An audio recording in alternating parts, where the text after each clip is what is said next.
Mentoring Week sobre mercado financeiro, que vai reunir aqui alguns dos profissionais mais demandados em todas as profissões aqui. Nessa mentoria de hoje, vocês vão conhecer os diferentes cargos do setor e suas perspectivas futuras. Segundo uma pesquisa do LinkedIn, 2 entre 15 profissionais mais promissores são do mercado financeiro. Então, vocês veem que é uma área que está bombando. Os nossos mentores convidados de hoje são Rodon Lee, que é o Analytic Head da Nubank, a Débora Parque, que é a Private Equity da XP, a Esther Kim, que é diretora de IR do BTG, Asset Management, e o Christian Ho, que é o Trade da Mirai Asset. Sejam todos muito bem-vindos, boa noite a todos.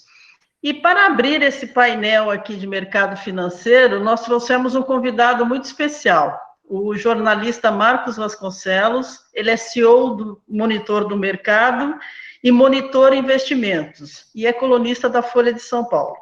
Marcos, muito boa noite, seja muito bem-vindo. Marcos, o que a gente queria saber de você é que você pudesse contar um pouco aqui para os nossos mentorados como é que você acabou nesse universo do mercado financeiro. E como também você vê as perspectivas futuras aí para os jovens que têm interesse em seguir carreira nessa área. Boa noite, Santa. Boa noite a todas e a todos. Muito obrigado pelo convite. A gente tem acompanhado a Mentoring Week, né? Até publicamos ali notícia em cima da Mentoring Week, que eu acho que é uma iniciativa muito bacana que vocês estão levando adiante, que é de realmente apresentar um conteúdo diferente, de apresentar um universo que a gente é levado a se decidir muito cedo, né? Na carreira que vai seguir. E eu acho que o quanto mais a gente consegue explorar carreiras diferentes, mais a gente consegue avançar nisso. E é tradicional para a nossa geração já mudar um pouquinho de carreira aqui e ali. Para as próximas, eu acho que você vai ter 3 trabalhos durante a vida, 5 trabalhos durante a vida diferentes, em áreas diferentes, porque as possibilidades agora são muitas, né? Bom, obrigado pelo convite mais uma vez.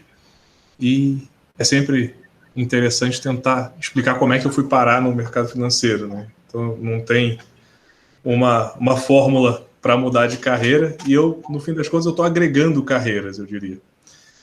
Eu sou jornalista de formação e de atuação, faz 15 anos que eu estou no mercado, cobrindo setores diferentes, já cobri energia, já cobri concurso público, já cobri empreendedorismo, enfim, e fiz a maior parte da carreira cobrindo o judiciário, que não tem tanto a ver com o mercado financeiro. Mas eu sempre gostei de explorar outras possibilidades do jornalismo, e eu sempre tive uma crítica muito forte, né, no período que trabalhava como repórter na Folha, focado em empreendedorismo, em novos negócios, que a nossa cobertura econômica como um todo é muito focada no poder público, né? Você vai ler um jornal, você tem milhares de opiniões do poder público e muito poucas do setor privado. Tem jornais, enfim, reconhecidos como cobertura de mercado, que quando vão falar sobre imposto, traz um representante da Fazenda, ou seja, alguém que com certeza vai ser a favor de mais imposto, né? Alguém que depende disso. E o setor privado acaba ficando um pouco lateralizado. Então, enquanto eu chefiava lá o Conjur, né, que é o maior site de jornalismo jurídico que a gente tem no Brasil, eu era chefe de redação, sócio do Conjur, lancei como projeto paralelo o Monitor do Mercado. O Monitor do Mercado, meu site teste, digamos, é um projeto de testar um pouco as águas para cobertura do mercado financeiro e do setor privado, né? Ver a movimentação das empresas com ação em bolsa. Ainda são poucas no Brasil, né? A gente tem um pouco mais de 400 empresas com ação em bolsa, mas a cada ano, aí, nos últimos 2 anos, a gente teve um aumento grande ali do número de IPOs, ou seja, de empresas que chegam ao mercado, e com isso eu comecei a testar as águas e ver como é que a gente fazia essa cobertura ser mais interessante. Além da cobertura própria ali, né, insights e tentativa de auxiliar o investidor que estava procurando informação sobre essas empresas, comecei a criar também projetos de automação, criar um robozinho que puxa dados de mercado e já coloca em notícias, criar um robozinho que encontra informações divulgadas pelas empresas e já transforma isso em notícias próprias, testando ali o que a gente podia fazer de diferente nessa cobertura. E com o tempo fui aprimorando a forma da cobertura do monitor do mercado.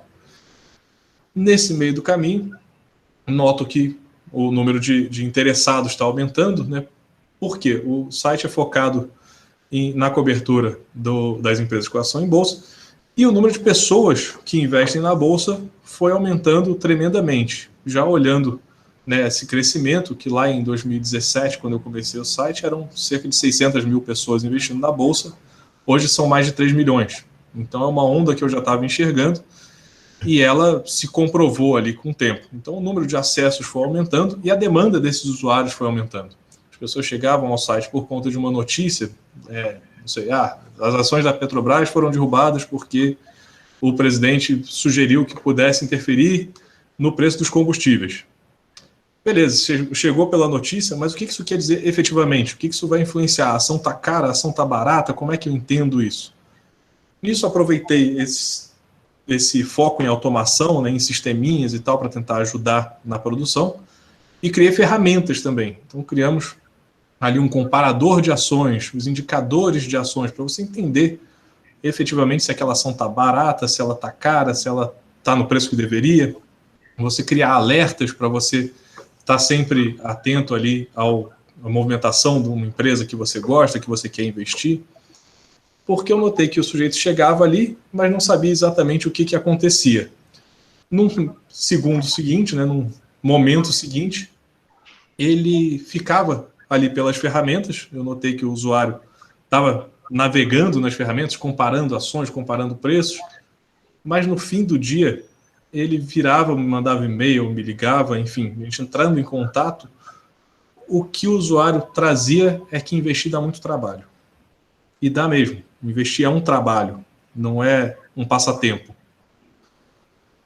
E eu fui tentando descobrir a melhor forma de auxiliar esse ou essa investidora, investidor, a encontrar um melhor caminho para o seu dinheiro, né? Investir não dá dinheiro, mas melhora a sua relação com o dinheiro. E a informação era um ponto, a ferramenta era um ponto, mas no fim do dia, você, com a informação, com a ferramenta, ainda tem muito trabalho pela frente, de efetivamente operar, de efetivamente encontrar oportunidade. E foi aí que eu mergulhei de cabeça no mercado financeiro, porque eu fui ao mercado procurar as melhores soluções para esse cliente. E notei que o ideal seria eu efetivamente tratar essa pessoa em casa. Então eu abri um escritório de investimentos com o BTG Pactual. A gente criou uma assessoria, né, de investimentos, que é o chamado agente autônomo, também é um senhor mercado a ser explorado. E com isso a gente pôde abraçar esse usuário que chegava pela notícia, ficava pela ferramenta, mas no fim do dia notava que estava tendo trabalho demais para ter resultado de menos.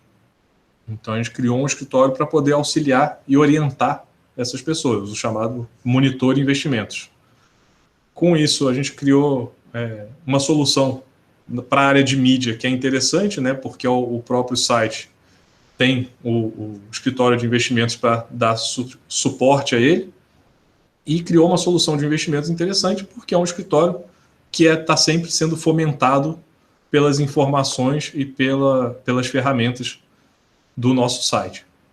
Em relação a esse mercado de agente autônomo, eu encontrei muita coisa interessante, tá? Eu acho que efetivamente é um caminho que quem gosta do mercado financeiro tende a ser uma porta de entrada boa, porque é um mercado com uma rotatividade alta, é um mercado que aceita muitos jovens, que tem foco na captação de jovens, né, de jovens agentes autônomos, ou seja, pessoas que queiram entrar nesse mundo e começar a apresentar produtos de investimento para clientes em potencial.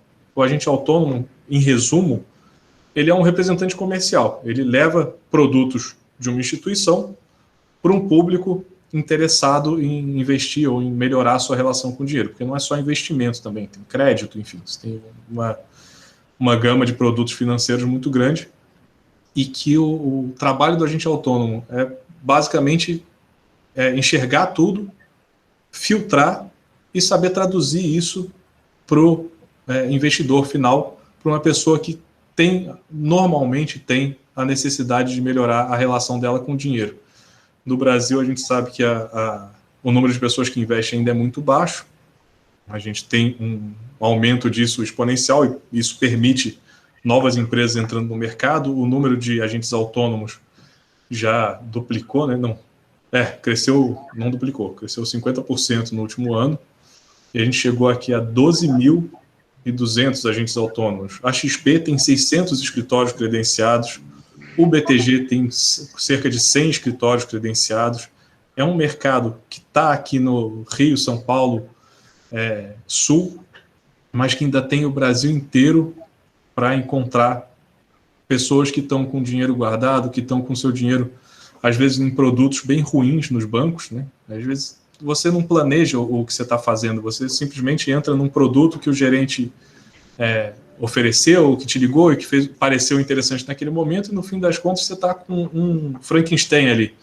Você fez um boneco que ele não conversa entre si, você tem investimentos diferentes, em produtos diferentes, sem entender a lógica. Eu acho que o mais importante do agente de investimentos é criar essa lógica, criar uma estratégia de acordo com seus objetivos. Hoje eu sou jornalista, eu tenho uma empresa, eu ganho X por mês, eu quero me aposentar aos X anos, tenho 2 filhos, sou casado. Enfim, quando você olha isso tudo com a perspectiva de entender o que você pode fazer com o seu dinheiro, é muito melhor do que quando você olha um produto. Quando você pergunta para o seu amigo, né, que é o clássico de chegar num churrasco e alguém falar: qual é a boa do mês? Onde é que eu posso botar meu dinheiro? Estou com 30 mil sobrando. Eu acho que o mais importante é você conseguir entender a necessidade da pessoa e olhar como um todo. Eu acho que esse é o caminho bacana para o jovem que quer entrar no mercado financeiro agora. Santa, um minutinho. Marcos, aproveitando que o pessoal está todo aí, você falou do agente autônomo, etc., que tem um apelo muito grande. Numa linguagem bem popular, e vou apelar para você porque você é jornalista, para os meninos que estão, e meninas estão, os jovens nossos que estão assistindo, o que é esse tal de agente autônomo para eles? Eu sei que você já explicou, né? Mas naquela mecânica... Vamos lá. Melhor pergunta possível, porque eu estou aqui para traduzir. Quem estava para confundir era o Chacrinha. O agente autônomo, ele é um representante de uma instituição, então, financeira. Então, a XP contrata agentes autônomos, o BTG contrata agentes autônomos. E você é um prestador de serviço para esse banco, ponto. Mas qual é o serviço que você presta? Você mostra produtos dessa instituição para clientes em potencial ou para investidores em potencial. Você olha ali a prateleira inteira da XP, do Safra, do BTG, da Guide, enfim, em algumas empresas que contratam, você olha aquela prateleira inteira, você precisa entender o que cada um daqueles produtos carteira recomendada de ações, CDB, CRA, CRI, vai ser uma sopa de letrinhas que no fim das contas ou você está emprestando dinheiro para alguém, ou você está comprando uma ação, e você vai mostrar isso para o seu cliente para mostrar o que aquele produto pode fazer com o dinheiro dele. Ou seja, aqui, nesse produto, você vai deixar seu dinheiro trancado por 3 anos e ele vai render X. Se você deixasse na poupança, ia render Y. Você ajuda o seu cliente a encontrar os melhores produtos financeiros para ele melhorar a vida financeira dele. Maravilha. E aí já fica uma lição número 1. De novo, tá como ontem. Tem que estudar. Se você vai vender qualquer coisa que seja, tem que conhecer. Tem um ponto interessante do agente autônomo, que ele é um empreendedor por natureza. Você pode até trabalhar no escritório e ter salário fixo. Você é um empreendedor por natureza. O agente autônomo tem esse nome, não é à toa. Ele não é um funcionário do banco, ele não é um funcionário da instituição financeira. Ele é alguém que vai ganhar de acordo com o que o cliente alocar ali. Então, o que o cliente quiser comprar de produtos, comprar entre aspas, né? Porque você não está vendendo uma coisa. Você está ajudando ele a alocar o dinheiro dele da melhor forma. E de acordo com a quantidade de dinheiro e com os produtos que aquela pessoa comprar, vou comprar o fundo de investimento e tal, né? Vou botar meu dinheiro no fundo de investimentos, de acordo com esse volume e com os produtos, você vai receber uma fatia da fatia do banco, ou da fatia da corretora. Eu gosto sempre de falar isso, porque o cliente final não vai ter um custo. Para ele não é mais caro investir direto com o BTG ou investir com o agente autônomo do BTG. A fatia do BTG já está ali. No mesmo caso da XP, não é mais barato, ele não paga menos quando ele investe direto na XP, ou quando ele tem um escritório de agente autônomo por trás. Mas a ideia é, a XP, o BTG, eles querem capilaridade, eles querem chegar a mais gente. E o jeito de chegar a mais gente é tendo escritórios de agentes autônomos. E para ter esses escritórios, eles topam abrir mão da fatia deles. Vocês sabem que os bancos sempre ganham dinheiro nesse meio do caminho, e essa fatia, um pedaço dela, fica com o agente autônomo. É um mercado bem aquecido. Maravilha, Santa. Eu volto para você, porque agora, né, depois com essa belíssima introdução que o Marcos fez, nós temos aqui o Cris, o Rodon, a Esther e a Débora, que são justamente os representantes da colônia aí que trabalham com isso e pode seguir o mentoring. Exatamente. Bom, então, obrigada, Marcos. Vamos começar, então, Eu que pelo agradeço. Rodon. Rodon, boa noite. Então, assim como abertura, eu gostaria que você contasse aqui para os nossos mentorados como é que foi sua trajetória aí no mercado financeiro aí, o que você encontrou de facilidade, de dificuldades, que dicas você pode dar para todo mundo que está nos assistindo aí. Tá certo. Então, primeiro, boa noite a todos, tá? E primeiro, eu queria agradecer ao Octa, né? Overseas Korean Trader Association, e também a Associação Brasileira dos Coreanos e Consulado Geral da República da Coreia em São Paulo por organizar esse evento super enriquecedor. Tá? Bom, então, me apresentando um pouquinho, bom, eu tenho em torno de 14 anos de experiência no mercado de trabalho, e entre esses 14 anos, 10 anos atuei no mercado financeiro. Então, eu diria que meu background principal é mercado financeiro. Tá?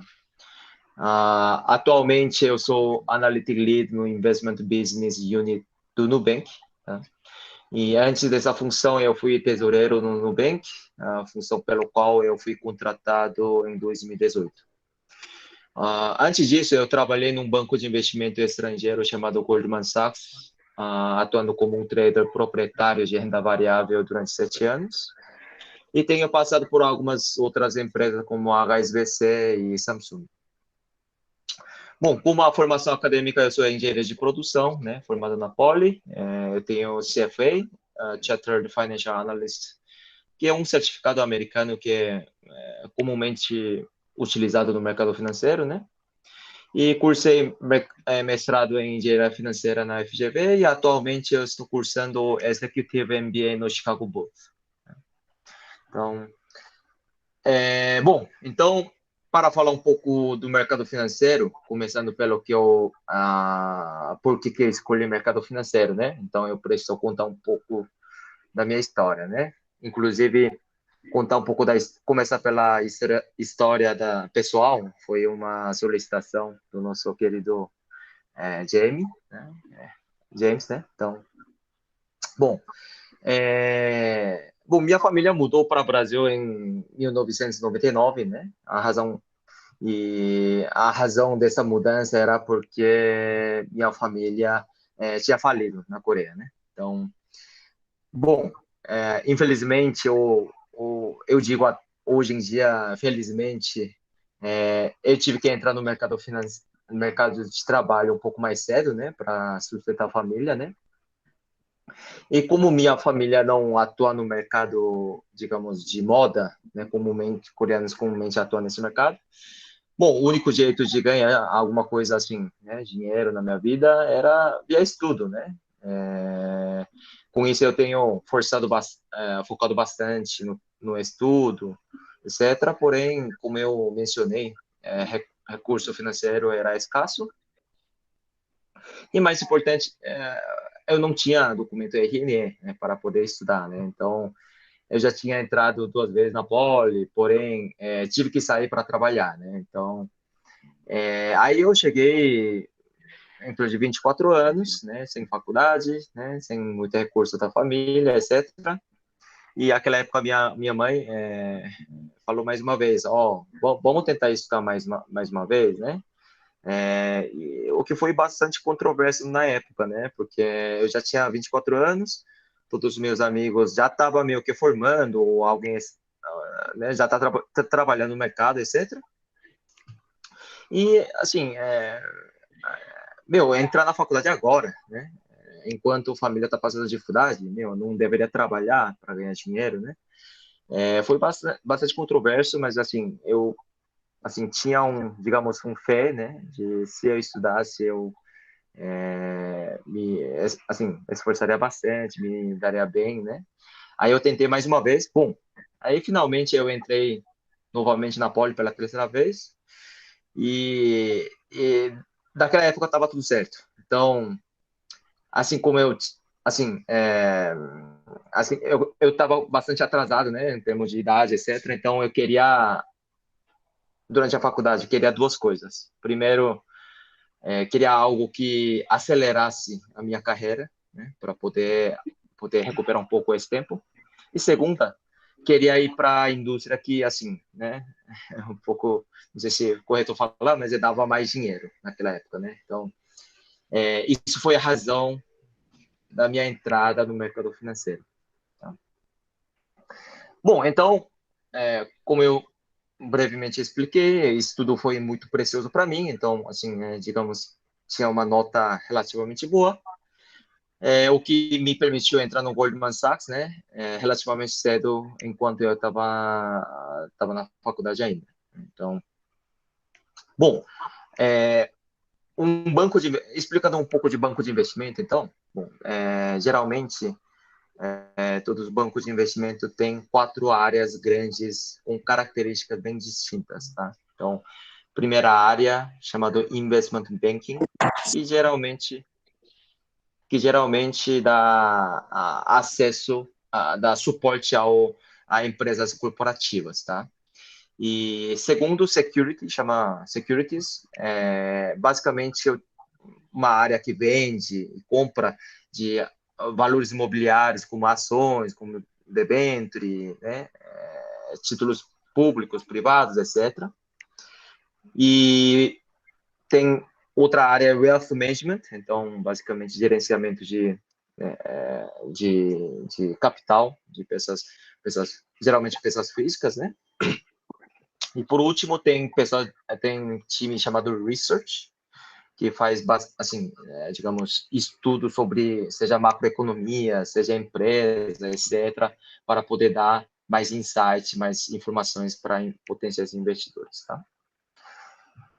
Bom, aí eu recebi um convite para trabalhar em Nubank em 2018, né? Aquela época, Nubank era uma empresa menor, né? não tinha uma tesouraria.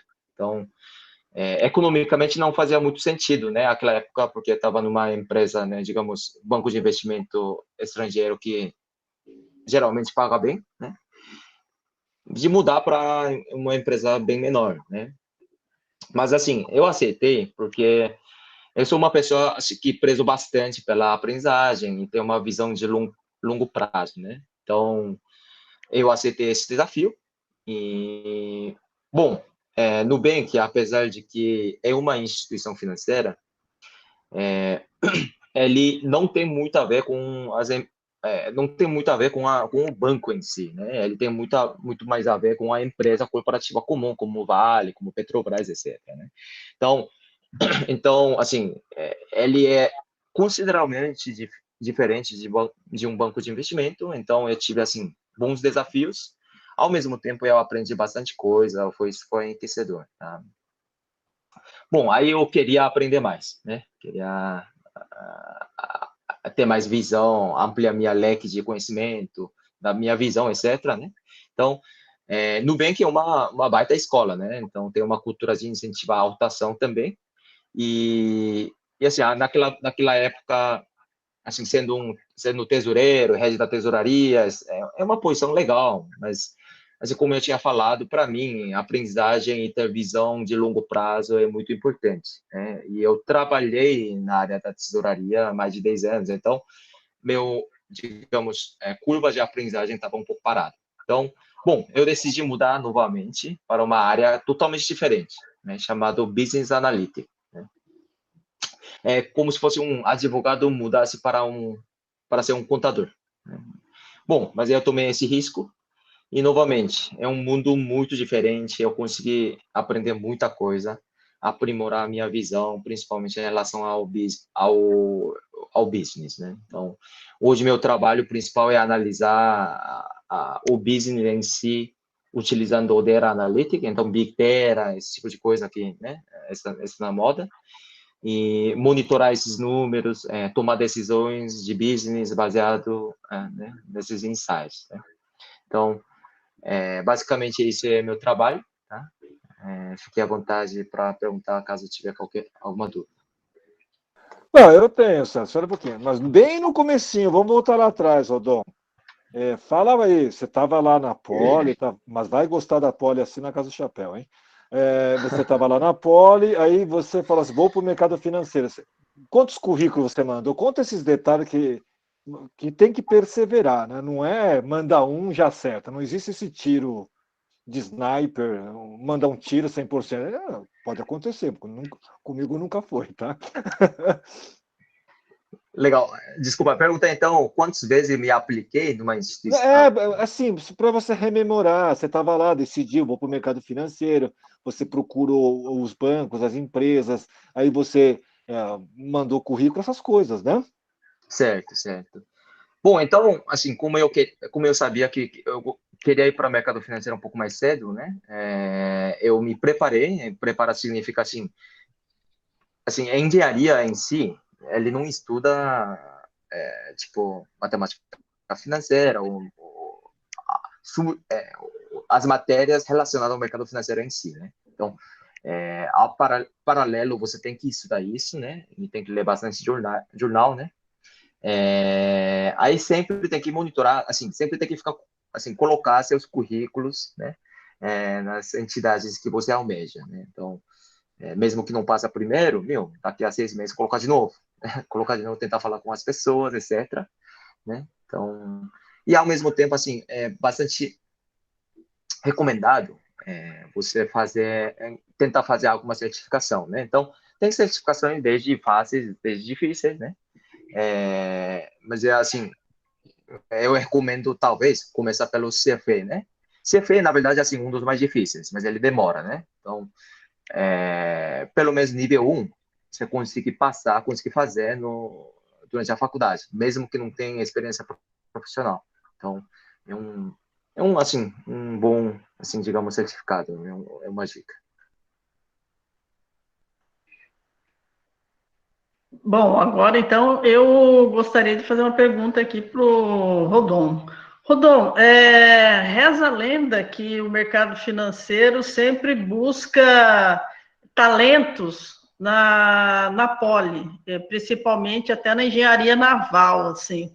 É possível alguém sem estudo, sem conhecimento, se aventurar no mercado financeiro? É possível começar de algum ponto sem ter esse respaldo do estudo? Dá para começar de Bom, baixo? dá, assim, sempre dá. Vamos lá, mercado financeiro é bastante amplo, né? Então, como, assim, Marcos explicou anteriormente, pode começar, assim, o mercado financeiro tem um leque muito grande. Pode começar, inclusive, como empreendedor, como o Marco disse, né? De investimento, recomendando, né, investimento para outras pessoas. Porém, se a pessoa quiser, assim, quiser trabalhar num lugar institucional, de preferência de melhores institucionais no Brasil, digamos o BTG, né, seja XP, né, seja Goldman Sachs, ou mesmo Itaú BBA, ou, assim, cara, assim, classe um pouco diferente, seja no Nubank, etc., aí tem que ter, digamos, né, faculdade, etc. Né? Não precisa ser, assim, uma faculdade específica, isso não precisa, tá? Porém, assim, bom ter ensino superior, sim. Tá ótimo, então. Obrigada, Rodolfo. Obrigado. Então, passemos agora para a Débora. Débora, boa noite. Então, Débora, eu queria que você contasse para a gente aí que talentos um jovem teria que ter para ter uma trajetória brilhante como a que você vem tendo hoje no mercado financeiro. Obrigada, Santa. Eu preparei aqui um textinho aqui, porque eu tinha umas mensagens que eu queria compartilhar com os jovens universitários. Acho que essas oportunidades para bater um papo com pessoas que estão em início de carreira são sempre muito enriquecedoras, então vou tentar fazer um link das mensagens com a minha trajetória acadêmica e profissional, que eu acho que vai ficar um pouco mais dinâmico, tá? Bom, contando um pouco de mim, eu nasci aqui no Brasil, mais especificamente em São Paulo. Eu nasci e cresci aqui a vida toda, tá? E no colegial, a minha única obrigação era tirar notas boas e passar no vestibular. E eu, honestamente, eu não tinha muito conhecimento do leque de opções disponíveis para mim, em termos de carreira ou formação. Eu estudei no Colégio Bandeirantes, né, um colégio que era muito tradicional, e na minha cabeça, quem gostava de humanas ia para direito, quem gostava de exatas ia para engenharia, e quem gostava de biológica, ciências, ia para medicina. Era isso, eu acho que isso deve ter mudado hoje, né, porque o mundo mudou, mas na época era assim. Bom, como eu gostava de humanas, eu decidi prestar direito, tá? Mas eu sempre tive um interesse especial pelo mundo corporativo, pelo mundo de negócios, mas gostava de humanas, vou para direito. Eu passei em direito na USP e na FGV, tá? Eu cursei ambas por um período, mas dado que a USP era uma faculdade muito boa, renomada e, acima de tudo, gratuita, né, por ser uma faculdade pública, eu decidi seguir na Sanfran, na USP Direito. Eu cursei um ano e cada vez mais eu fui percebendo que o direito não era minha praia, tá? Enfim, eu decidi trancar a faculdade, fui para a Coreia, enfim, aprofundar um pouco nas minhas raízes, aprender um pouco mais da língua coreana e pensar um pouco no meu futuro. Passei lá 7 meses e voltei para o Brasil. No meu retorno, eu voltei para Sanfran, mas eu já estava decidida que eu queria prestar uma outra faculdade, no caso, administração de empresas. Eu tinha gostado muito da GV durante o meu curto período de tempo que eu cursei direito lá, e eu decidi que seria lá que eu estudaria administração. Mas eu tinha um outro desafio. A GV era uma faculdade privada, ou seja, eu teria que arranjar dinheiro para pagar a faculdade. E aí eu fiquei sabendo que os primeiros colocados no vestibular ganhavam bolsa. Bom, beleza. Fui para o vestibular, tema da redação do vestibular, dignidade humana. E esse era um conceito que eu tinha aprendido na faculdade de Direito, na Sanfran. Fiz a redação, fiz a prova, passei em primeiro lugar e consegui cursar a GV sem custo. E aqui é a minha primeira mensagem, que nada é em vão. Tudo é uma oportunidade de aprendizado. Eu, na época, né, nesse início, 1 ano, 2 anos, parecia muito tempo. Putz, perdi tempo cursando um curso que eu não vou seguir. Não, eu tenho certeza que eu não teria conseguido a bolsa se não fosse pelo meu período na Sanfran. Bom, voltando à GV, lá realmente o meu mundo se expandiu. Eu aprendi coisas que eu nunca tinha ouvido falar. Gestão organizacional, gestão de pessoas, marketing, finanças, um monte de coisa. E lá eu senti uma grande afinidade pelo lado financeiro, né? Eu sempre fui uma pessoa um pouco mais analítica, gostava de números. Decidi me especializar, né, na linha de finanças, e cursando as disciplinas de finanças, eu descobri o que era o Private Equity.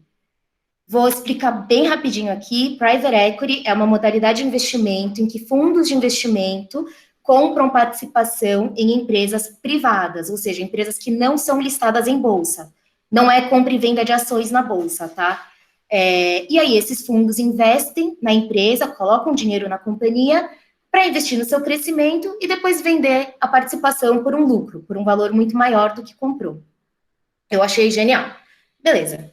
Até então, eu só tinha tido contato com o Private Equity nas disciplinas de finanças. Um tempo depois, né, eu estava no meu 6º semestre na GV, eu recebi uma ligação de uma empresa de recrutamento falando de uma oportunidade de estágio em uma das empresas do Grupo Pátria. O Pátria é uma empresa de private equity, tá? Uma das maiores empresas de private equity do Brasil. Eu me interessei, mas eu logo fiquei sabendo que não era no time de investimentos. Era no time de relações com investidores, que era uma área um pouco mais comercial. E eu, sendo uma pessoa analítica, tinha mais interesse na área de investimentos. Bom, mas eu decidi seguir com as entrevistas, né? Por que não? Seria também uma oportunidade de aprendizado. Querendo ou não, a primeira, a segunda, a terceira entrevista que você faz é um fiasco. Você tá nervoso, tremendo, é complicado. Então, façam o máximo de entrevistas que puderem. Bom, eu segui nas entrevistas e eu passei na vaga. E chegou o momento de decisão. Meu primeiro estágio, né? Será que eu aceito, mesmo não sendo na minha principal área de interesse? Pensei e eu decidi que sim, que independente de não ser exatamente o que eu gostaria, seria uma grande oportunidade de aprendizado. Eu entrei, eu aprendi muito, e em 3 meses me colocaram no time de investimento por terem visto que era mais aderente ao meu perfil. E aqui vai a segunda mensagem. Aproveite de todas as oportunidades que surgirem no meio do seu caminho. Nenhuma oportunidade é em vão. Você não sabe aonde a vida vai te levar, então aproveite, tá? Bom, eu passei 5 anos muito felizes no Pátria, fiz investimentos, participei de projetos muito bacanas, e eis que, no início do ano passado, me surgiu a proposta de fazer parte do primeiro time de private equity da XP, um time que ainda estava sendo estruturado. Essa vaga, na época, não foi divulgada, porque o time ainda estava em fase de montagem, era algo sigiloso, confidencial, o fundo ainda não tinha sido levantado. Então, eles montaram o time, né, a XP montou o time totalmente com base em indicações. E eu recebi o contato da XP por conta da indicação de uma ex-colega de trabalho do Pátria. E depois eu fiquei sabendo que alguns advogados que eu tinha trabalhado em alguns outros projetos no Pátria me recomendaram também para o pessoal da XP. E aqui é a minha terceira e última mensagem, que networking é fundamental. Mas eu não estou falando de networking social, não é só isso, não é só conhecer gente de forma até mesmo superficial. Qualquer projeto, reunião de trabalho, apresentação, interação, é uma oportunidade de networking que pode trazer frutos. Então, é sempre importante você dar o seu máximo, mesmo no momento não parecendo que vai levar em nada. É isso. Poxa, Santa, eu ia falar tinha guardado para falar o que eu disse para o meu filho, tá? Meu filho, ele mora na Alemanha, né? Terminou uma graduação e na hora de procurar estágio eu falei para ele, não manda 10. Se você tiver 10 não, é 100% de não. Mande 100. Se você tiver 99 não e 1 sim, o 1% já valeu. Ou seja, não tem que ter vergonha do não, né? Eu sei que é duro levar não, mas a Débora não é o melhor exemplo. Vamos para a próxima. O que eu já levei de não, Santa, é que eu sou cara de pau, né? E outra, hein? Largar o Lago São Francisco, a minha escola sagrada. Desculpa. Cometi heresia.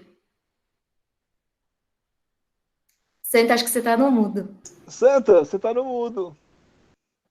Débora, uma coisa que você falou que é fundamental, que dica você pode dar para a pessoa, para o jovem, ficar preparado para a entrevista, que você falou, a entrevista é o X da questão. Que dica boa você pode dar? Sim, eu fiz várias entrevistas, eu prestei vários processos de estágio, e eu acho que entrevista é questão de treino, sim. Você não vai chegar na sua primeira entrevista arrasando. Não vai, porque você vai ficar nervoso, você não sabe o que falar, você se enrola todo, mesmo você dominando o assunto. Então, façam várias entrevistas. É a primeira dica. A segunda dica não fique preocupado em tentar se provar tecnicamente, ou até mesmo profissionalmente. Fique preocupado em mostrar quais são as suas competências, quais são as suas qualidades, características pessoais, e de forma bem transparente, para ver se tem fit com a empresa. Querendo ou não, esse esse encontro, essa relação empresa e profissional é uma relação de duas vias. Então, a empresa tem que dar match com você e você tem que dar match com a empresa. Então, seja transparente, mostre suas forças, fale também as suas fraquezas de forma honesta, não simplesmente clichê, que aí, se for para dar certo, vai dar certo. Acho que é isso. Ok, obrigada, então, Débora. E eu passo, então, agora para a Esther Kim. Boa noite, Esther. Esther, eu gostaria, então, que você contasse um pouco como você começou no mercado financeiro, profissionalmente, quais os desafios aí que você enfrentou para chegar onde você está agora. Perfeito. Pessoal, vocês conseguem me ouvir bem? Eu não sei se está um eco aqui, tudo bem? Está um pouquinho baixo. Deixa eu só aumentar aqui.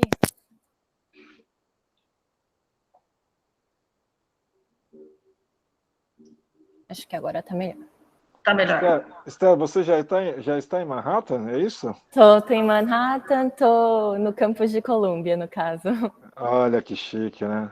Não, muito perrengue, que a gente vai conversar hoje também. Ela foi expatriada para lá, viu? Morram de inveja de concorrência. Não, imagina, que isso. Primeiramente, muito obrigada pelo convite, super legal estar aqui falando com pessoas que querem entrar no mercado financeiro e também com colegas que já estão, né, trabalhando no mercado financeiro, então é muito legal de ter essa oportunidade. Eu acho que faltava muito disso dentro da colônia coreana, né, de engajar os jovens que querem ingressar em diferentes áreas, né, seja diferente de advocacia, né, de direito, medicina, né, assim como a Débora mencionou. E também eu acho que é um bom momento para fazer o networking. Então, falando um pouquinho sobre mim, meu nome é Esther, sou diretora de Relações com Investidores no BTG Pactual, na Asset do BTG, no caso. Minha formação é em relação internacional... até estou nervosa aqui, né? Com relações internacionais. Fiz a pós-especialização na GV em Finanças Econômicas. Fiz o mestrado agora em Gestão Internacional, e hoje estou fazendo agora um mestrado em Relações Internacionais novamente na Colômbia. Então, gosto de estudar e eu vou falar um pouquinho do porquê que estudar é tão importante, tá? Falando um pouquinho da minha carreira, da minha trajetória, vamos dizer, profissional, ela está muito em linha também com a minha trajetória acadêmica, tá?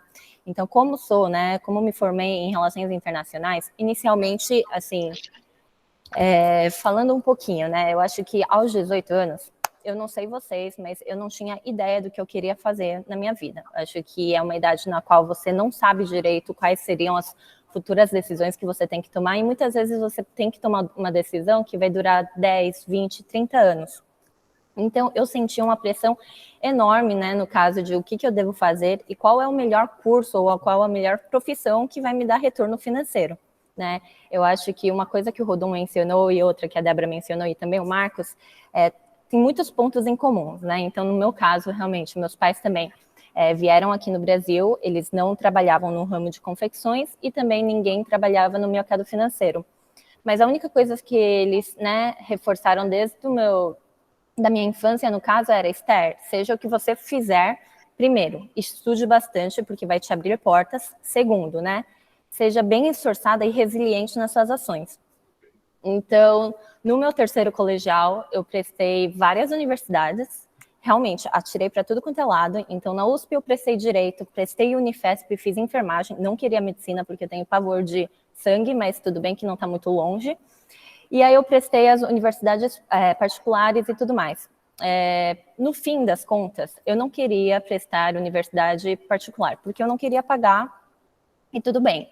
E aí eu passei na USP em Direito, só que eu passei em Ribeirão Preto. E aí eu passei na Unifesp e passei em enfermagem. E é muito engraçado que, assim, no momento que eu passei, né, foi super feliz, fiquei super contente e tudo mais. USP, queira ou não, era um curso na qual eu queria muito estudar, mas era em Ribeirão Preto, super longe de São Paulo. E aí meus pais falaram assim: Esther, você não vai para lá, você se vira. E aí eu estudei em Unifesp, né, no curso de enfermagem, que não tinha nada a ver comigo. Realmente era a minha última opção, só que era uma universidade boa, na qual eu não pagaria um tostão, né, no caso. E aí eu estudei 2 anos, tentei ser uma estudante, né, no caso, super novamente, esforçada. Eu acho que independente se você gosta ou não, se você está num lugar, né, se você está num desafio também, você tem que se dar o máximo. Eu acho que é uma chance que você se dá também.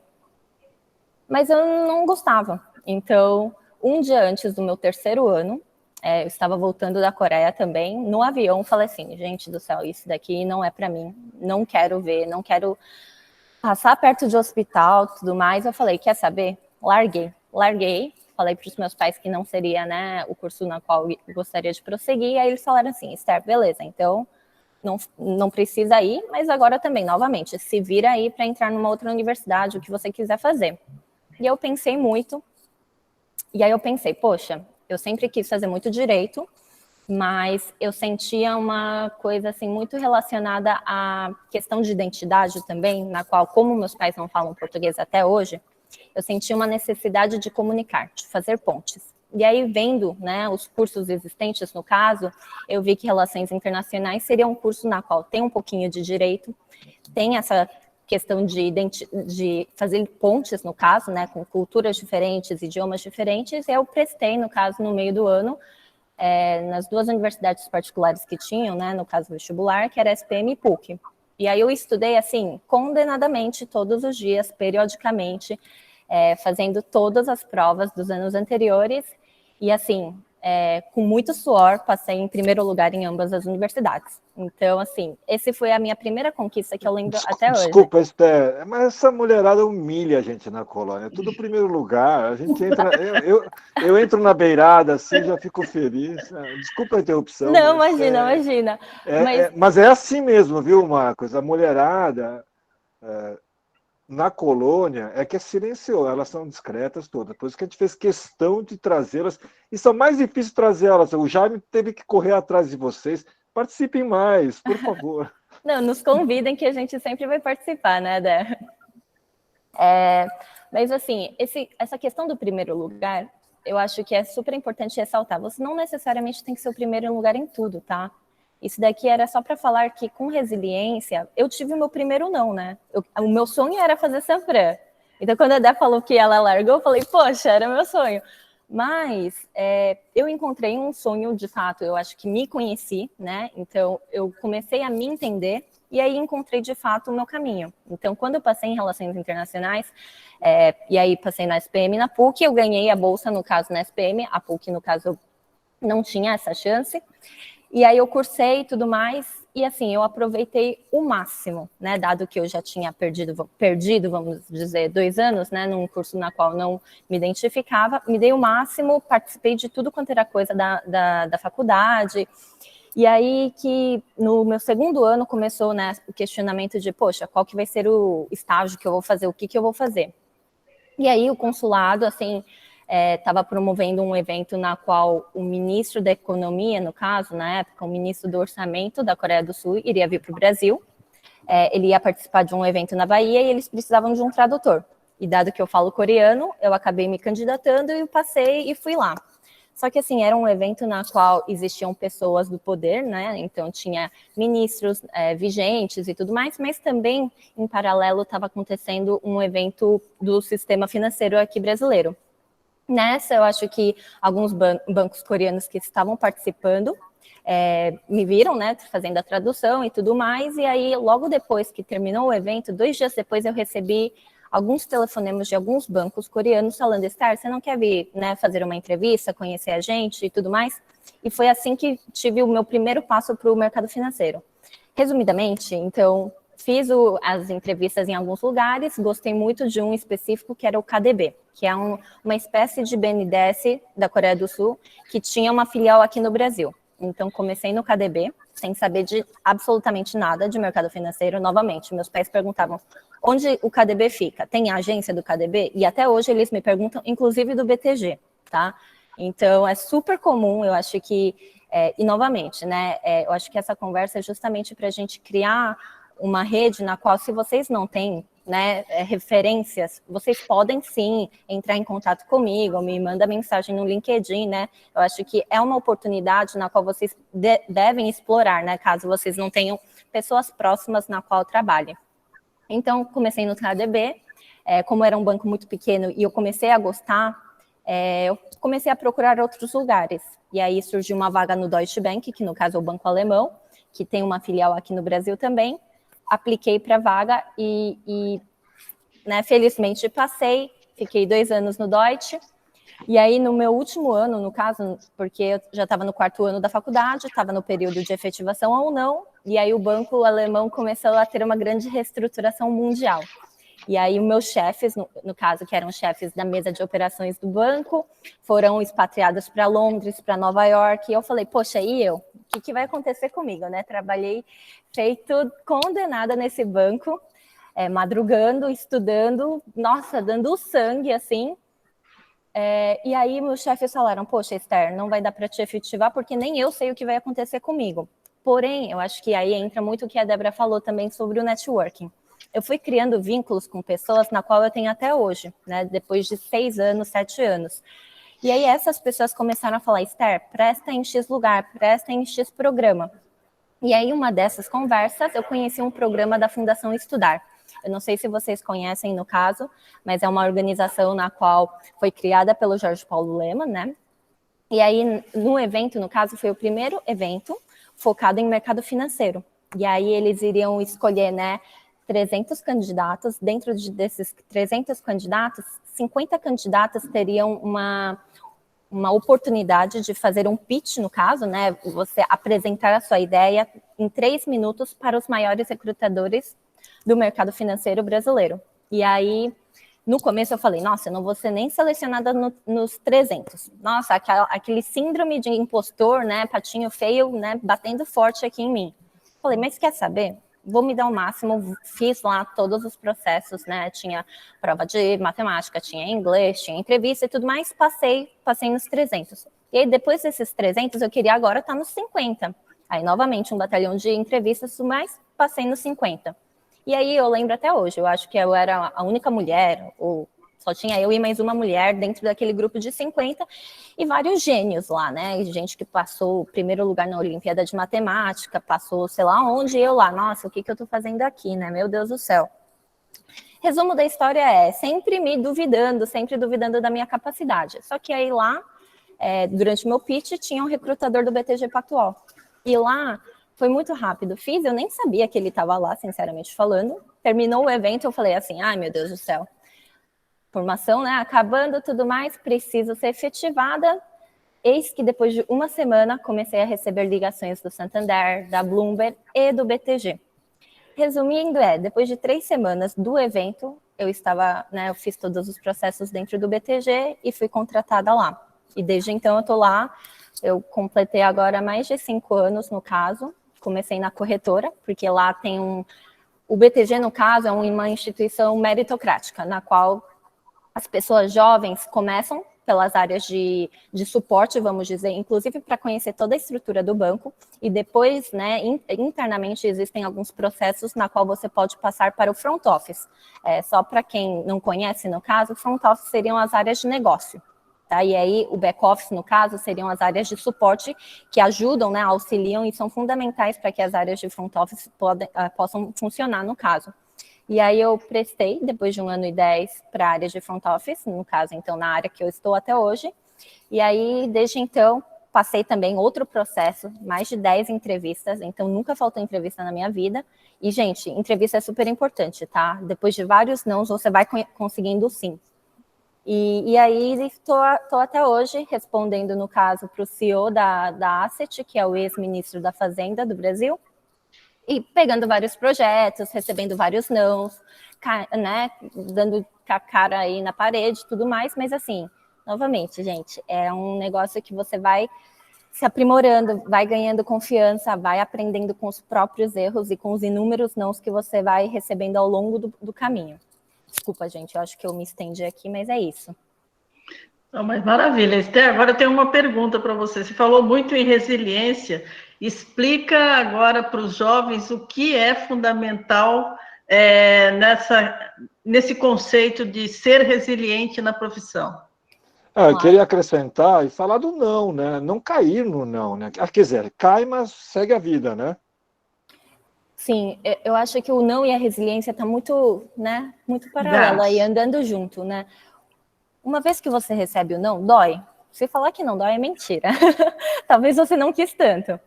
Mas aí eu acho que você tem que ser resiliente para levantar, né? Para você falar, putz, por que eu não consegui o sim? Né? O que eu falhei? O que eu posso melhorar? Será que de fato eu me esforcei o suficiente? Será que eu estudei?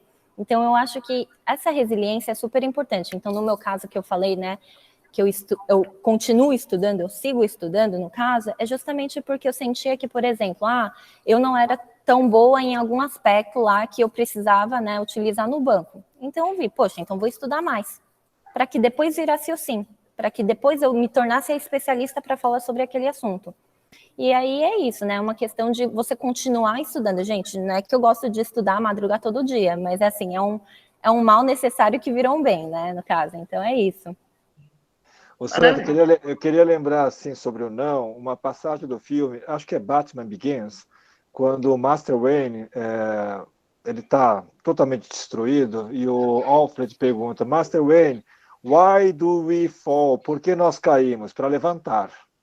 Eu acho que essa é uma passagem assim, mesmo nos filmes mais simples, HQ, ou filmes pastelões, tem algumas essências bastante interessantes, tá? Se não vai pelos livros, ou não faz mal, não precisa ser só livro, pode ser filme, música, não importa. E até comics que eu gosto, né? Bastante. Bom, então eu vou dar uma quebrada aqui antes do Christian, que a Kelly levantou a mão e pediu para falar. Kelly? Boa noite. Eu queria perguntar uma coisa para a senhora Esther. Eu queria saber se é bom trabalhar nas empresas coreanas.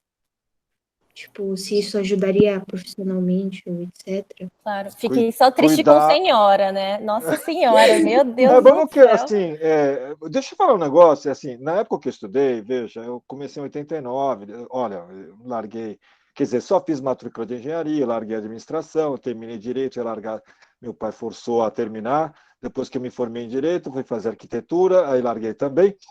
Nós, naquela época, nós não tínhamos, dentro da colônia, alguém para poder buscar como mentors, tá? Que basicamente o mentor é alguém que você possa conversar. Então não precisa chamar de senhor, senhora, não. Algum tom respeitoso, claro, é sempre bem-vindo. Mas vocês estão com uma oportunidade ímpar de ver aqui a Esther, a Débora, o Cris, o Rodolfo e vários outros, tá? Então, aproveite esse contato todo. Senhora Esther, agora é com você. A senhora está falando aqui, então. Sobre trabalhar em empresa coreana, eu vou ser bem honesta, eu tinha certo preconceito, tá? Porque eu falava assim, poxa, eu não quero, né? Eu não quero trabalhar com coreanos, né? Eu estudei no Brasil, fiz faculdade, né? Eu convivia com brasileiros, e por que uma empresa coreana? Só que aí, quando veio a oportunidade, eu aceitei, realmente, alguns paradigmas foram quebrados. Então, eu acho, assim, independente de qual que seja a empresa, tá? Seja uma empresa coreana, seja uma empresa alemã, uma empresa japonesa, sempre vai ter coisas para aprender. Eu acho que o seu foco não necessariamente tem que ser, é uma empresa coreana. Se você gosta, vai para isso, né? Se você não gosta, poxa, eu acho que é super importante você ver o que você pode extrair de bom nesse lugar que você está inserido. Obrigada, Santa, eu vou seguir no protocolo quebrado e vou invocar o Jaime, que é o nosso organizador do K-Mentor, que o Jaime trabalhou, tá, Kelly, em empresa coreana. Tem os prós e contras. O Marcos não deve estar entendendo, assim, como assim o coreano tem certo receio de trabalhar em empresa coreana? Ô, Jaime, bem pequeno, assim, um detalhe, conta. Eu atendo como prestador de serviço em empresas coreanas. Tem as peculiaridades, que eu também atendo europeu, atendo americano. Tem as suas diferenças, mas tem muita coisa para aprender num giro 360 maravilhoso. Vamos, Jaime. Bom, quebrando o protocolo, não sou mentor, mas acho que, na verdade, eu queria falar porque o Christian, né? Christian está aqui na Mirai, uma das grandes asset management da Ásia, né? Então, o Christian pode complementar bastante na sessão dele. Mas, assim, respondendo, acho que existem algumas empresas coreanas que são globais. Inclusive, tive uma felicidade de poder trabalhar numa área chamada SNOP. SNOP seria o quê? Vendas, operação e de planejamento. É uma das áreas mais cruciais de gestão de suprimento. Só que a empresa que eu trabalhei, que é a Samsung, ela na época era a quinta maior empresa em termos de gestão de eficiência de SCM. Então, eu pude aprender muito em relação à gestão de produto, gestão de suprimentos. Só que tudo isso é uma cadeia que está totalmente conectada com vendas e marketing. Na verdade, eu sou publicitário, e um publicitário poder trabalhar essa área foi muita felicidade. E as empresas coreanas, apesar que a gente tem alguns preconceitos, isso é verdade, mas a gestão, apesar que temos sempre um expatriado, um diretor coreano, mas a gestão é feita pelos diretores brasileiros super competentes. Então, eu pude trabalhar com muitos gestores brasileiros muito bons, e assim, acho que já aproveitando o que a Débora falou, realmente essa questão de network é muito importante, porque ainda hoje eu mantenho contato com essas pessoas, que atualmente é VP da Samsung, que é um brasileiro, e é muita felicidade, porque uma vez você estabelece um relacionamento, qualquer momento que você passa alguma coisa na sua carreira, você pode tocar as portas dele e falar, Gustavo, vamos tomar café? Eu tenho alguns problemas aqui, eu queria com seus conselhos. Aí o pessoal é bastante aberto, então, assim, depende muito, mas eu queria dizer que o status que a empresa coreana tem hoje, globalmente, é muito diferente de 20, 30 anos atrás, como a geração anterior conhece das empresas coreanas. Sandra, queria complementar, porque é o seguinte, isso eu também pude ver quando a Telefônica veio ao Brasil. Muito menos empresas que têm língua com raiz latina, na verdade, porque é o seguinte, às vezes o expatriado, seja ele coreano, chinês, japonês ou alemão, tá? Também tinha isso no Deutsche Bank, tá, tudo mais.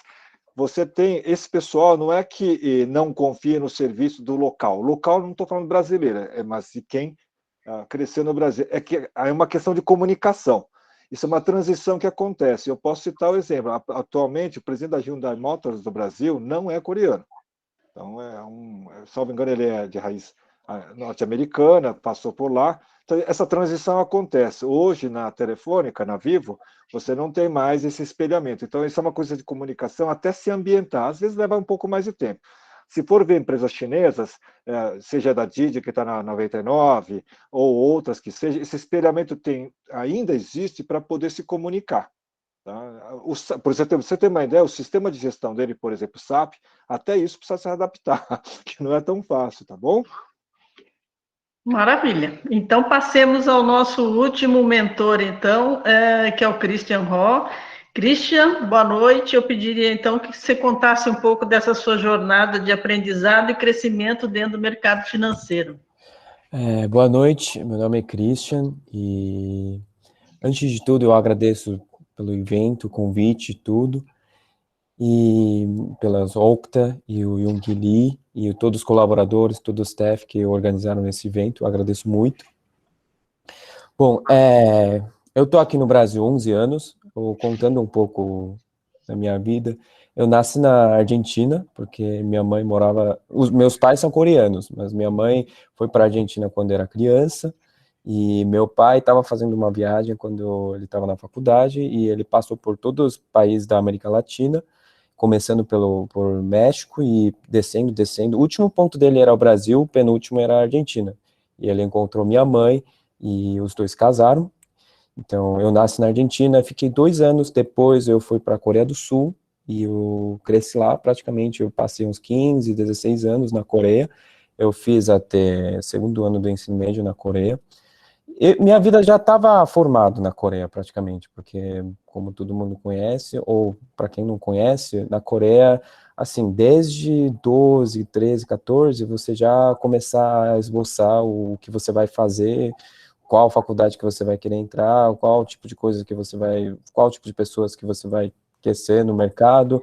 Assim, minha vida já estava formado, mais ou menos, e eu estava preparando todos os vestibulares na Coreia, mas meu pai já estava aqui no Brasil, uns 2 anos antes de eu chegar. Ele estava trabalhando, ele viu que o Brasil é um país de oportunidade, e minha família decidiu todo mundo vir para o Brasil. Assim, para mim, eu estava completamente uma coisa que não tinha planejado na minha vida, mas devido à decisão da família, eu tive que vir, assim, mas enfim, quando eu cheguei no Brasil, eu não sabia falar nada. Cheguei no aeroporto, eu não sabia falar nem bom dia direito. Tipo, só você aprende a falar por favor, que é o por favor serve para qualquer coisa, usando um pouco de body language. Assim, cheguei no Brasil, não sabia nada, larguei tudo da minha vida, tudo vida planejada, assim, foi um desafio grande. Foi sofrido no início, mas hoje eu bateu 11 anos aqui no Brasil, eu não assim, para mim acho que foi uma escolha legal, foi uma jornada muito diferente com outras pessoas, e eu tô feliz por minha decisão e minha escolha que eu fiz aqui tudo no Brasil. Hoje eu consigo comunicar bem com todo mundo, e eu tenho bastante amigos, eu estou trabalhando, então eu agradeço pelas todas as oportunidades que eu consegui aqui no Brasil. Assim, eu finalizei ensino médio aqui no Brasil, demorei um pouquinho, uns 1 ano e meio, porque no início, quando eu cheguei no Brasil, como eu falei, eu não sabia falar nada, zero mesmo. Eu não tinha amigo, eu não sabia falar nada, eu não sabia onde eu estava. Assim, cheguei no aeroporto, todo mundo fala, a linguagem portuguesa é muito diferente a linguagem latina em si é diferente do inglês, né? E o pessoal fala rápido, então, assim, eu não entendia nada, e eu fiquei bem mal no começo, mas eu tive que começar a fazer uns cursos bem basicão de português, gramática, e todo dia estudando, e depois de 1 ano eu consegui entrar na escola, ensino médio, e eu consegui finalizar. E eu tive sorte, porque como eu estava preparando o lado mais exatas na Coreia, então, a faculdade, tipo, eu estava tentando entrar alguma faculdade da engenharia, e eu estava pensando um pouco de medicina, mas a engenharia era a minha prioridade na Coreia. Assim, tanto lá quanto aqui, a engenharia, o principal é matemática mesmo, matemática, física, química. Eu sempre gostei da matemática e eu sempre fui bom em matemática, então quando eu cheguei no Brasil aqui, pode ser português, história, essas matérias eu estava muito mal, estava indo mal, mas matemática, apesar que eu não entendo metade da pergunta, eu sempre tirei 8, 9, foi melhor da sala, então até o professor me perguntou como você conseguiu tirar essa nota, porque você foi melhor da sala e você nem mal comunica comigo, e como você tirou? Aí eu falei, os números se falam, né? Tipo, pode ser que o pergunta tá falando um monte de coisa, mas os números que estão ali, eu sei calcular. Então, eu tive sorte, realmente, que eu tinha gostado de matemática e me desenvolvi muito desde criança nesse lado dos mundos exatas, então isso me ajudou bastante. Aí eu consegui fazer tudo junto com o curso da gramática e português, e eu consegui finalizar o ensino médio e consegui entrar na faculdade, e tinha passado uns 2, 3 faculdades, tudo, eu prestei engenharia mesmo, o que eu estava pensando na Coreia, aqui no Brasil eu consegui entrar. Mas aqui no Brasil, eu prestei engenharia civil, e até porque eu fiz engenharia civil, no final do ano da faculdade, eu trabalhei um pouco com isso, o que eu fiz.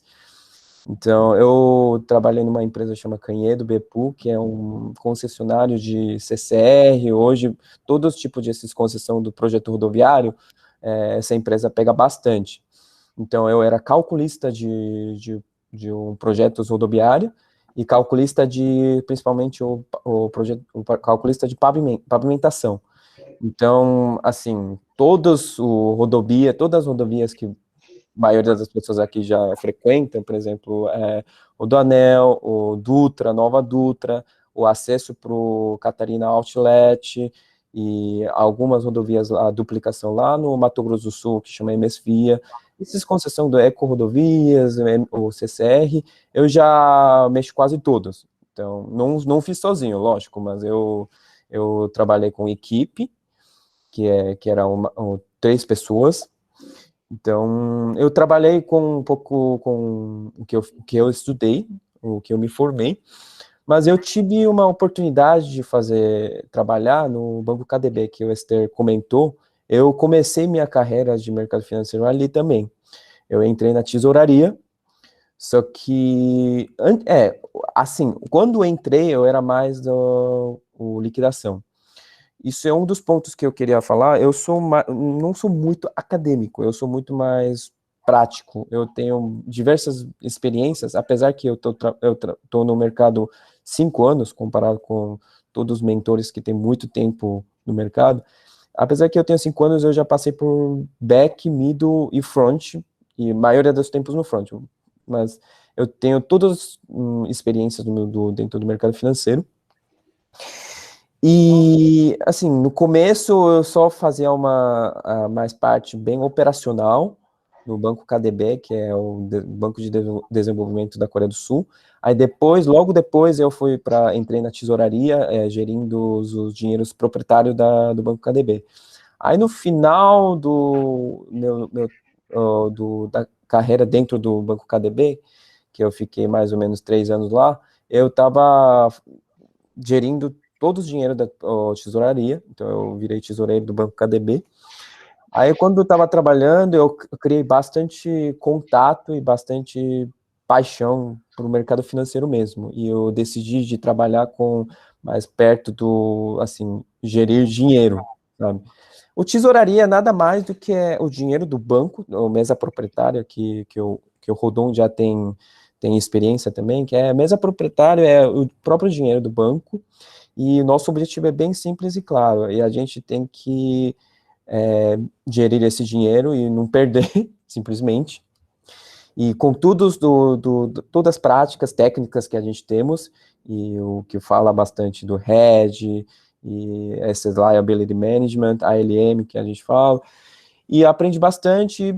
Assim, depois do segundo ano que eu estava trabalhando na tesouraria, eu decidi trabalhar com o mercado financeiro, então eu não vou mais voltar para o lado da engenharia civil, que eu me formei.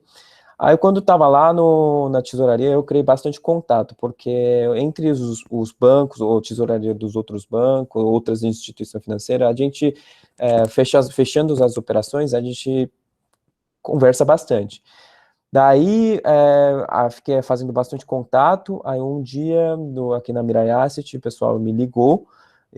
No começo era para ir para corretora. Hoje, aqui na Mirai Asset, no Brasil, tem dois segmentos, que um é corretora, outro é asset mesmo, que é a gestão de recursos. No início, o recrutamento foi para a parte da corretora, mas depois que eu fiz a entrevista, o pessoal da corretora me recomendou para gestão de ativos, como eu tive experiência de tesouraria no banco.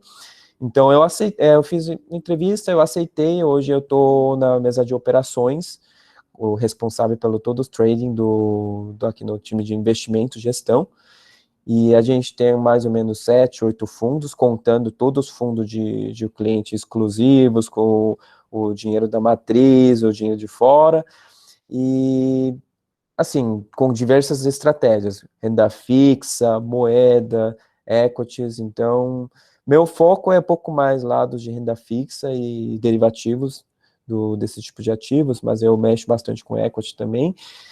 Assim, mercado financeiro, como eu contei, o pré-requisito para o mercado financeiro é raciocínio lógico e o cálculo.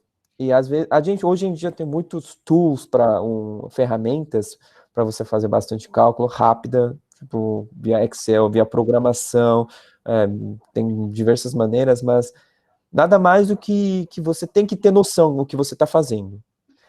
E outra coisa é que o nosso trabalho é sempre assim, tem dia que a gente ganha, tem dia que a gente perde.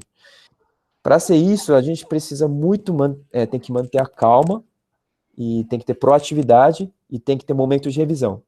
Por exemplo, essa semana eu já ganhei muito dinheiro, já perdi bastante dinheiro, assim, então mesa de operações para um fundo de investimento demanda bastante de mindset, que você precisa manter o calmo e frio para fazer uma tomada de decisão.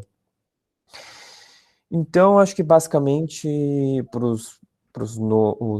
jovens ou alguns pessoal universitários ou alguém tem interessado nesse tipo de mundo de mercado financeiro, inclusive tesouraria, fundo de investimento, asset, que é o mesa de operações, que normalmente, provavelmente vocês vê bastante na mídia, que tem 5 telas, não sei se vocês estão vendo aqui atrás, mas eu tenho 9 telas exclusivas para mim, que eu fico observando vários tipos de ativos, e essas coisas que eu recomendo, eu dou um conselho para os jovens, assim, realmente, o mercado financeiro, mesa de operações, muitos números, muitos cálculos, e precisa manter a calma sempre, e tem que revisar o que você errou, qual o tipo de tomada de decisão que deu certo, e por que não deu certo nessa vez.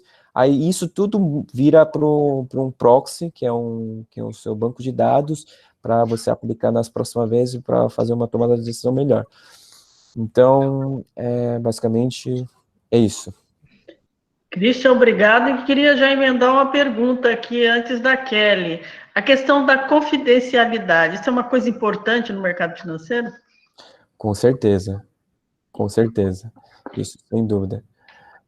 Mas eu acredito que isso não é só para a gente, não, viu? Isso eu acredito que qualquer tipo de outro mercado, mas a gente, assim, para o mercado financeiro, realmente isso é uma das primeiras da lista, que eu posso dizer, para você cumprir. Perfeito. Então, vamos abrir, então, os debates. Eu já vi que a Kelly já levantou a mão de novo. Kelly, a pergunta é sua.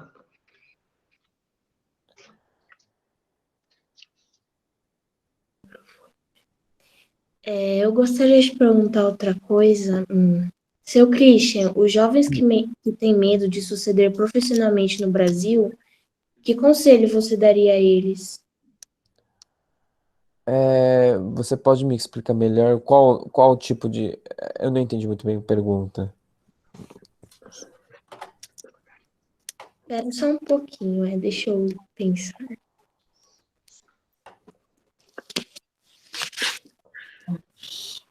Preciso deixar um pouco mais claro essa pergunta, porque é muito amplo para responder. Assim, Detalhe Kelly, um pouco, Kelly. Medo de suceder, bem suceder no Brasil, você fala de não É que, conseguir. tipo, os jovens de hoje em dia que têm medo de suceder profissionalmente no Brasil, assim. Suceder, você quer dizer ascender, crescer na profissão? Isso. Crescer na profissão. Crescer na profissão, isso. Que conselho você daria a eles? Eu falei, tipo, isso é um pouco, assim, que pedi para você especificar, porque depende do mercado, eu acho que tem umas diferenças, sabe? Mas, assim, se você quiser crescer, o meu único conselho que eu tenho você não pode ter medo. Eu não sei quantos anos você tem, mas idade não importa. Qualquer tipo de oportunidade que você tem que abraçar e tem que testar. Tipo assim, para você crescer dentro de um... Pode ser, eu falo muito dentro do mercado financeiro e talvez só do mercado de engenharia civil. O que eu fiz, eu fui abraçar todas as oportunidades que eu tinha na mão. Assim, eu recebi várias propostas, tipo, no meio do caminho, lógico, mas todas as decisões que eu fiz eram mais, talvez era um desafio um pouquinho maior, sabe?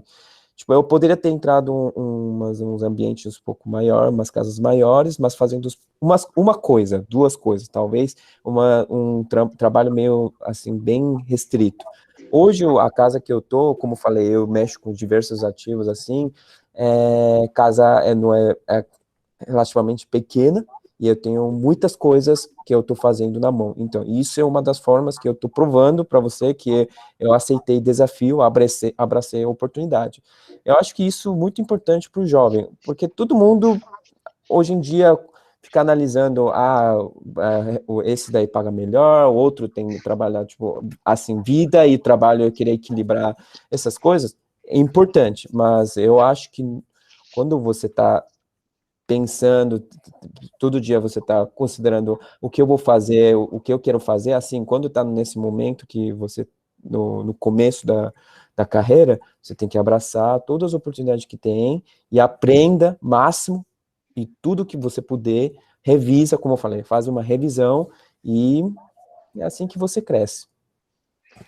Marcos pediu a palavra. Oi, eu acho que em relação a essa questão da Kelly, uma coisa que eu poderia dizer da minha experiência é que você é sempre recompensado por ser cara de pau, no melhor sentido da palavra. Você gosta de uma empresa, chega lá, procura quem fala ali. Hoje em dia a gente tem o LinkedIn, que facilita muito. Na época de faculdade eu pegava o telefone e ligava para as pessoas das empresas que eu admirava para tentar um estágio ali. E isso acaba sendo recompensado, como o Young Lee falou mais cedo de mandar 100 currículos. Você não precisa necessariamente só mandar currículos, as pessoas gostam de um contato humano também, de um dia receber uma ligação e falar, olha, eu queria muito estagiar na sua empresa, eu estava ali para isso, enfim, eu estou aqui estudando na faculdade A, B ou C, e eu queria passar um tempo ali. E o cara de pau, no meu caso, tá, sempre foi muito bem recompensado nessa coisa de você vai ter o medo de estar fazendo errado, vai ter o complexo de impostor ali, a síndrome do impostor, né, de achar que você está num lugar que você não deveria. Isso é natural, você vai combater isso o tempo inteiro. Mas quando você tenta ir para onde você quer, as pessoas recebem isso muito bem. No caso da Conjur, eu tinha, foi o site que eu chefiei por 8 anos, o maior site jurídico do Brasil. Eu cheguei lá como repórter porque um dia eu fui demitido da Folha de São Paulo às vésperas do meu casamento. Eu ia casar em 2 meses e fui demitido do meu emprego. Uma reestruturação que estava tendo na Folha e falaram, olha, esse caderno acabou, não tem mais espaço para você. Eu peguei a lista de sites que eu gostava de acompanhar e liguei um por um. Falei, olha, sou repórter, sou jornalista, tenho isso aqui de experiência e estou querendo um trabalho. Vocês estão precisando de alguém? Na segunda ligação, casou de eu ligar justamente para uma empresa que eu gostava muito, que eu já acompanhava e que estava precisando de alguém. E 3 meses depois eu virei editor, 8 meses depois eu virei chefe de redação, porque alguém precisava de um trabalho. Eu estava lá falando, olha, o que vocês estão precisando? O que eu posso ajudar? E a outra coisa que eu acho que me ajudou muito na vida é se aproxima das pessoas que você admira. Você entrou numa empresa, você acha que aquela pessoa faz um trabalho legal, que ela desenvolve um trabalho interessante, ou que ela é uma pessoa que vai crescer ali porque ela mostra algo além, chega perto dela, entende o que ela faz, pergunta para ela.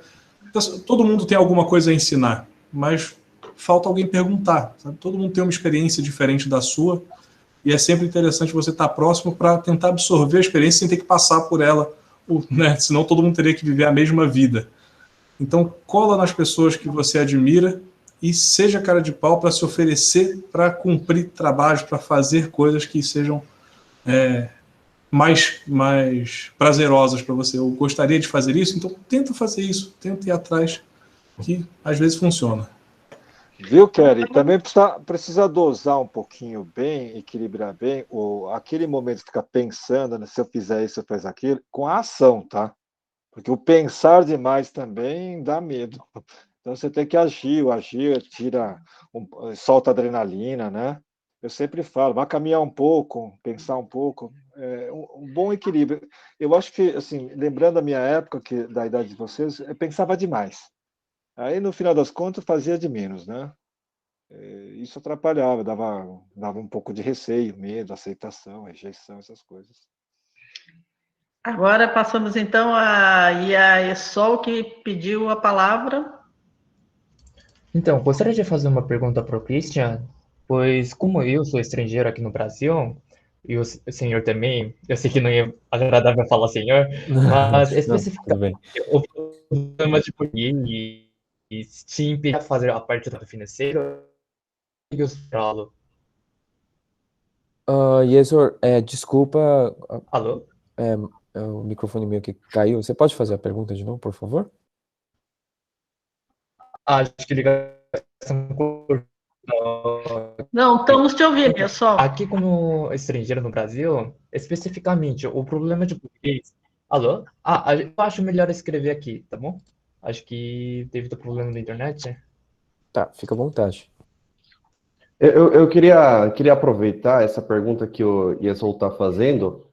Eu queria que o Rodon também respondesse essa pergunta, né? Porque o Rodon também, ele chegou no Brasil, eu não sei qual idade que Ron chegou aqui no Brasil, mas a gente que é imigrante chegou mais tarde, né? Então, a gente chegou aqui no Brasil já crescido, né? Não como o Christian, eu cheguei mais cedo também, mas acho que o Rodon também poderia responder essa pergunta, por favor. Sim, é importante, porque assim, eu, por exemplo, cheguei no Brasil em A 76. pergunta é essa: como estrangeiro aqui no Brasil especificamente, o problema do português te impede a fazer parte do mercado financeiro? Caso sim, como começou a superação? Boa pergunta. Christian, você quer ir? Não, João, você pode falar. Na verdade, eu individualmente eu respeito muito o Rodon, porque o trajetória que o Rodon passou é uma das coisas que tipo, é muito admirado aqui no mercado. Então, eu tô num tipo, rumo parecido, mas meio colado à tesouraria e tudo mais. Então, eu acho que o Rodon tem muito mais experiência, ele poderia responder nessa pergunta. Assim, eu acho que você pode falar, João, por favor. Não, mas, Christian, você também tem que responder, tá? E você e o Rodon juntos respondendo, por eu vou favor. responder. Primeiro, Por mas favor. é que o Rodon João... Tá. Vamos lá. Acho que, assim, assim, falar que tem muito mais experiência nessa pergunta significa que tenho muito mais sotaque também, né? Então, provavelmente sou pessoa assim, não consigo esconder que sou estrangeiro, assim. Bom, assim, baseado do na minha experiência, tá, isso. Então, assim, existem certas áreas que realmente isso atrapalha. Então, por exemplo, dentro do mercado financeiro também tem umas certas áreas que, assim, mais venda mesmo, né? Não somente comercial, mas por exemplo, IB Banking, ou Investment Banking, por exemplo, eles fazem bastante estruturação, etc. Porém, muitas vezes, diferencial é como você vende isso, como você trata os clientes, etc. Né? Como se fosse assim, né? Seu Vladimir, antigamente eu queria ser advogado, né, por exemplo. Então, nesse sentido, tem que falar bem. Nessa área, assim, eu não iria, porque assim, eu tenho que esforçar dobro dos outros para ter resultado parecido, certo? Então, justamente eu fui para a área de trading, onde, assim, skill quantitativo é um pouco mais importante, né? Então, eu faria, assim, uma certa escolha, porém, nada impede, assim, por exemplo, como eu falei, meu sonho era, antigamente, virar advogado. Então, com certeza teria virado um dos piores advogados, tá? Mas se eu quisesse mesmo, né, aquela época, se isso, assim, o sonho depois mudou, né? Mas se eu continuasse com aquele sonho, com certeza teria, assim, me esforçado muito mais, certo? Nessa área e teria melhorado. Então, não sei se eu consegui responder. Ô, Christian, fique à vontade, por favor. Tá bom. Meio que complementando do que o Rodon falou, é isso mesmo. Dentro do mercado financeiro tem umas diversas áreas que exigem muito mais conversas, papos e relatórios e tipo, lado mais qualitativo português do que numérica. Então, essas áreas realmente sofrem um pouco. Eu, como falei, eu sempre tive mais paixão e eu tive uma vantagem que eu gostava do número e eu me dei bem com isso.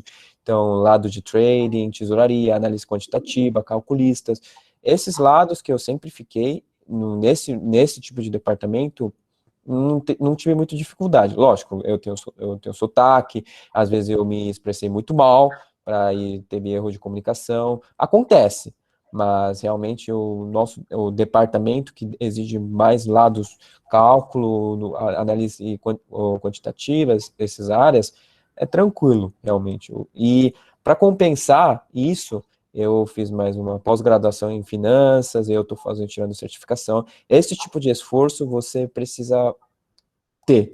Como o Rodon falou que o Rodon tirou CFA, um dos certificados mais difíceis do mercado financeiro, esse tipo de esforços meio que tem que ter algum reforço do que você está fazendo. Mas acho que é isso. Eu espero que Santa, assim, Obrigada. deixa eu, assim, na experiência pessoal, eu cheguei com 6, 7 anos, cresci em bairro de italianos, junto com as nonas, etc. e tal, muito bem recepcionado pela colônia italiana, até achei que era italiano, comia com a toalhinha aqui todo, Mas ao entrar na faculdade, se a minha opção foi direito, eu percebi que eu estava para trás. Eu não tinha sotaque, assim, meu coreano tem sotaque, mas o meu português nem tanto. Ou seja, dependendo da área que você escolher, o skill, a habilidade que for necessária, você vai ter que correr atrás, ou você vai ficar para trás no mercado. Então, significa que se você não tiver português perfeito no direito, por exemplo, você não vai prevalecer? Não, você pode ir para outras partes do direito, onde ser escriba, redigir, não seja tão requisitado assim. Você pode ficar mais na parte de business, tá? Então, dependendo de onde você focar, você vai ter que fazer um redirecionamento. Dá tempo, mas requer um esforço muito grande, como disse o Rodon e o Christian. Perfeito. Então, na nossa fila aqui agora, a Octe. Se não, passamos para Helena. E paramos por aqui, né? Helena, você quer fazer a sua pergunta, por favor? Boa noite. É que eu tô ouvindo, assim, todo mundo. Helena, você pode repetir? Está cortando, Helena. Helena, você tem condição de redigir a sua pergunta? Bom, eu acho que... Olha, voltou? Agora sim.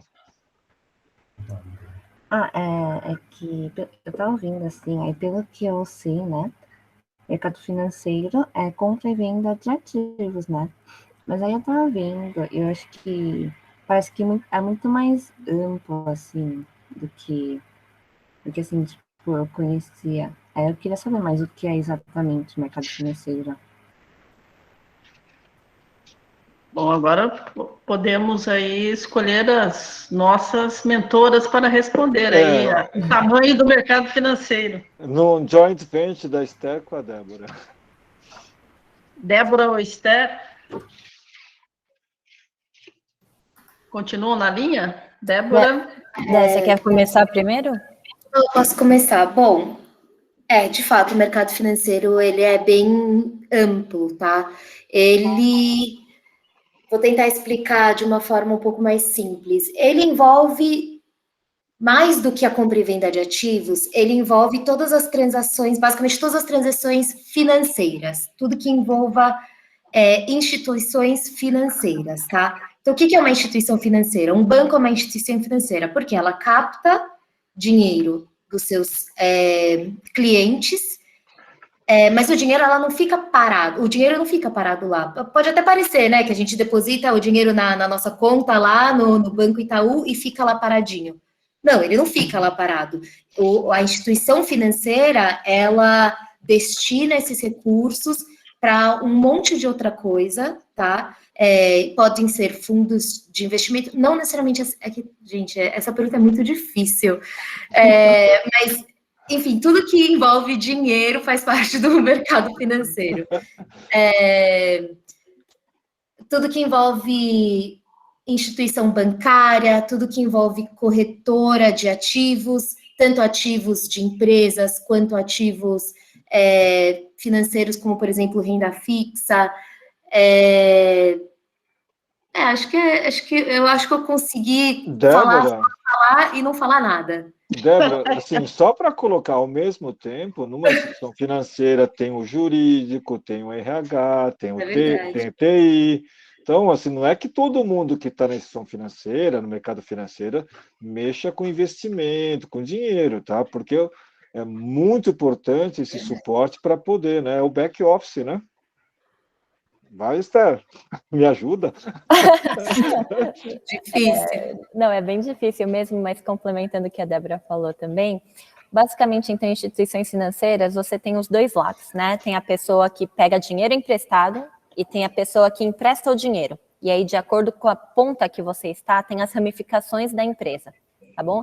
Então, tem a área de asset management, na qual você, não é que você está emprestando o dinheiro, porém você está dando o poder, a autoridade daquele dinheiro, daquele patrimônio, para um gestor de investimento para que ele seja capaz de gerir o seu dinheiro. Já a área de wealth management, no caso, que faz a gestão de patrimônios, então seria a gestão de pessoas que têm dinheiro, né, que tem aí um patrimônio relevante na qual contrata, né, pessoas qualificadas que vão ser responsáveis por gerir esse dinheiro. No entanto, a diferença de uma asset e de um wealth é que no wealth, no caso, o cliente pode sim falar quais são as suas prioridades para selecionar os ativos na qual quer investir. E aí tem a área de investment banking, tem a área de trading, então existem várias ramificações para esse core inicial, na qual tem o lado comprador, o lado que empresta o dinheiro e o lado na qual precisa do dinheiro. E aí, obviamente, para essas instituições financeiras funcionarem, precisa das áreas de suporte, que nem o Jung falou, tem a área de jurídico, tem a área de legal, tem a área de compliance, no caso, a RH e N outras áreas, né, que são necessárias aí para que toda a instituição funcione. Eu não sei se eu consegui complementar aí bem. Maravilha. Então, agradeço aqui. Estamos encerrando, então, esse segundo painel do K-Mentoring Week, que é realizado pela Octa São Paulo, Consulado da República da Coreia do Sul em São Paulo, Associação Brasileira de Coreanos, com apoio da Comissão de Relações Internacionais da OAB São Paulo, da Banca Librock Camargo, do Instituto de Capitalismo Humanista e da Associação dos Bolsistas Coreanos. Eu quero agradecer aqui, em nome de todos esses organizadores aqui, a presença do Rodon Lee, da Débora Park, da Esther Kim, do Christian Ho e do Marcos Vasconcelos e do Dr. Yuki Lee e do nosso coordenador, Jai Lee. Isso. Eu queria agradecer muito vocês todos aqui. Assim, a gente queria construir essa ponte para os jovens, para eles não verem a gente como uma coisa distante, de alguma forma, assim, né? E estou muito satisfeito, muito obrigado, assim, e faço um esforço enorme, viu, Esther e Débora, para que a força feminina da colônia apareça. Mas a gente fica correndo atrás, prometo cafezinho, almoço, vamos lá, o Jaime sabe, o Rodon também, porque eu sei que tem. Uma das pessoas que eu admirei na colônia para advogar era do sexo feminino, pô, não é possível, entendeu? Então, só quero lembrar que amanhã, então, a gente tem o terceiro painel, que é sobre startups, às 19 horas, e que ninguém perca. Então, muito obrigada a todos e até amanhã. Tchau, tchau. Tchau, tchau.